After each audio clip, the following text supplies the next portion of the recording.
আমরা ভারতকে সাহায্য করেছি। যদি আটলান্টিকের ওপার থেকে কেউ আগ্রাসন করতে আসে, বাংলাদেশের প্রত্যেকটি মাদ্রাসায় একটা ক্যান্টনমেন্ট হবে। সেনাবাহিনীর সাথে কাঁধে কাঁধ মিলিয়ে মাদ্রাসার ছাত্ররা দেশ রক্ষায় মাঠে নামবে। আগ্রাসী শক্তিকে বলে দিচ্ছি, আমার দেশের সবুজ লাল পতাকার দিকে যে চোখ তুলবে তার চোখ উপড়ে দেওয়া হবে।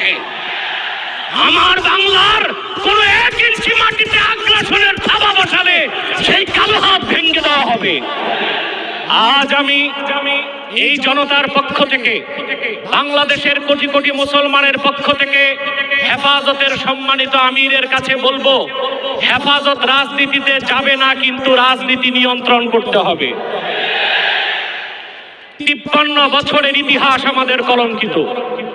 আলেম ওলামা পীর মাশায়েখ আর মাদ্রাসা ছাত্রদের পবিত্র